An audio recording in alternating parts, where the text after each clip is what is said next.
যে ওয়ারিশের সম্পদ কি খারিজ করতে হবে বা মিউটেশন করতে হবে? আমরা সাধারণত জানি ক্রয়কৃত সম্পদ মিউটেশন বা খারিজ করতে হয় বিক্রি করার সময়, কিন্তু ওয়ারিশের সম্পদ মিউটেশন বা খারিজ করতে হয় না বিক্রি করতে হলে। ওয়ারিশের সম্পদ খারিজ ছাড়াই বিক্রি করা যায়। সাধারণত ওয়ারিশ সম্পদ আপনি যার কাছ থেকে ওয়ারিশটা পেলেন তার মৃত্যুর পরে অটোমেটিকলি আপনার নামে ওয়ারিশ চলে আসে। আপনি আপনার ইউনিয়ন পরিষদ থেকে যে ওয়ারিশ সনদ আছে সেটা আনলে পরেই আপনি সেল করতে পারেন বা সেল করতে পারবেন। এই ধরনের একটা সিস্টেম আমাদের দেশে এখনো বিদ্যমান। তবে সরকার বা ল্যান্ড এক্সপার্ট যারা আছেন তারা ভাবতেছেন বর্তমানে ওয়ারিশের সম্পদও খারিজ করার অত্যন্ত জরুরি। এখন অনেকে প্রশ্ন করতে পারেন এটা কেন? আমরা জানি ধরেন আপনি 5 ভাই, 5 ভাইয়ের 50% জায়গা আছে, এক এক ভাই 10% করে ভাগে পেয়েছেন। কোনো এক ভাই গোপনে যদি 15% বিক্রি করে পরে আপনি জানতে পারলেন, হয়তো মামলা হামলা ধামলা অনেক কিছুই হবে, কিন্তু কোনো সমাধান হবে না বা অনেক সমস্যার সম্মুখীন আপনি হতে পারেন।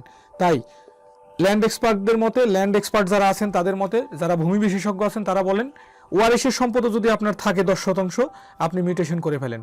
যদিও আপনার এখানে 5-10 হাজার টাকা লস হইতেছে, করে রাখেন, সারা জীবনের জন্য এটা একদম সিকিউর এবং নিরাপদ। এখন তো বর্তমান সময়ে যে সম্পদগুলোর একটু দাম, যে জমিগুলোর একটু দাম বেশি, একটু ভিআইপি এরিয়া, এলিট এরিয়ায়, সেই সব জায়গার সম্পদ মিউটেশন ছাড়া কেউ কিনতেও চায় না। আপনার ওয়ারিশের সম্পদ বেচার অধিকার আপনার আছে, নিয়মও আছে, কিন্তু যারা কিনবেন যদি দক্ষ বা জানাশোনা লোক হয়, স্ট্যান্ডার্ড বা কোনো গবেষণা আছে ল্যান্ডের ব্যাপারে, তারা যদি কিনেন মিউটেশন ছাড়া কিনবেন না। আমি এমন একটা কেস দেখেছি যে মিউটেশনের টাকা ক্রেতা দিবেন, তবুও মিউটেশন করে তারপরে কিনবেন। এর মানে কি? যার কাছ থেকে জমিটা কিনলেন, দলিলটাকে, পেপারসটাকে আরেকটু স্ট্যান্ডার্ড করলেন, একটু আপডেট করে নিলেন। ওয়ারিশের সম্পদ ওয়ারিশ সনদ দিয়ে আপনি চাইলে পূর্বের দলিল বা রেকর্ডের মাধ্যমে যা আছে আপনি বিক্রি করতে পারবেন, কোনো সমস্যা নাই। কিন্তু যদি আপনি ভেজাল মুক্ত থাকতে চান, ধরেন আপনি ওয়ারিশ পাওয়ার পরে সীমানা নির্ধারণ করলেন, ওয়াল করলেন, দখলে নিলেন, সব ঠিক আছে। যখন আপনি মিউটেশনটা করলেন, খারিজটা করলেন, আপনি যার কাছ থেকে পূর্বের মালিক হলেন, যার মাধ্যমে বাবা হোক, মা হোক, ভাই হোক, মানে যার মাধ্যমেই আপনি যদি বাবার কাছ থেকে পেয়ে থাকেন, আপনার বাবার মৃত্যুর পরে আপনি মালিক, এটা শিওর। কিন্তু এখনো কিন্তু আপনার বাবার নামই রেকর্ডে আছে। আপনি যখন মিউটেশন করবেন অটোমেটিকলি তার থেকে আপনার নামে জমিটা চলে আসলো গভর্নমেন্টের পেপারসে, এবং আপনি সেই নামের উপরে খাজনা দিলেন, আপডেট হয়ে গেল। আপনি চাইলে যে কোনো সময় বিক্রি করতে পারবেন, কাউকে দান করতে পারবেন, যে কোনো কাজে ওয়াকফ করতে পারবেন, কোনো সমস্যা নাই। তাই ওয়ারিশের সম্পত্তি খারিজ করতে হবে এই কথা বলার শক্তি সাহস আমার নাই, আমি এটা কাউকে বলবো না। তবে যদি আপনার সম্পদকে আপনি নিরাপদ রাখতে চান, তাহলে আপনার জন্য মিউটেশন করাটা অত্যন্ত লজিক্যাল, এবং এটাকে বলা হয় রিলেভেন্ট ইস্যুর মধ্যে পড়ে।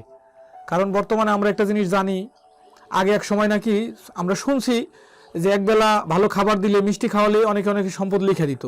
এখন যেহেতু সম্পদের মূল্য বৃদ্ধি পাচ্ছে, যেই জিনিসের দাম বৃদ্ধি পায়, মূল্য বৃদ্ধি পায়, সেই জিনিস নিয়ে বিতর্ক, মারামারি, হানাহানি, কাটাকাটি বেশি হয়। তাই আপনার যেহেতু সম্পদ আছে, অবশ্যই আপনি সম্পদটাকে প্রোটেক্ট করেন। সব ধরনের প্রোটেকশন আপনি নিয়েছেন, কিন্তু মিউটেশনটা করে রাখলে একদম A to Z pin point একটা ক্লিয়ার।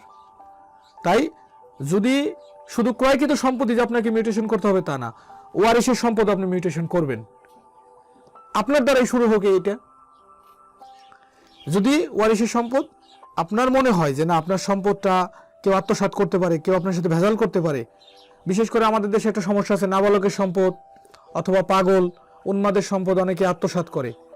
এইসব ক্ষেত্রে তাদের সম্পদটাকে প্রোটেক্ট করার জন্য মিউটেশন মাস্ট।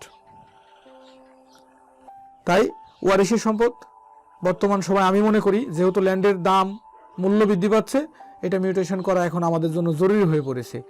হয়তো এখন আমার কথাটা কোনো রুলসের মধ্যে নেই, আফটার এ টাইম এটা একটা রুলসের মধ্যে গভর্নমেন্ট নিয়ে আসবে যে সকল শ্রেণীর জমি মিউটেশন করতে হবে, বাধ্যতামূলক, ম্যান্ডেটরি করা হবে এটাকে।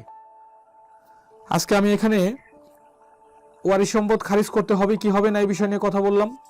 হয়তো আমি এখানে অনেক কথাই বলছি, ভুল ত্রুটি হলে সংশোধন দিবেন, আমি এটাকে এক্সপান্স করব এবং চেঞ্জ করার চেষ্টা করব। সকলকে ধন্যবাদ, আজকের মতো বিদায় নিচ্ছি।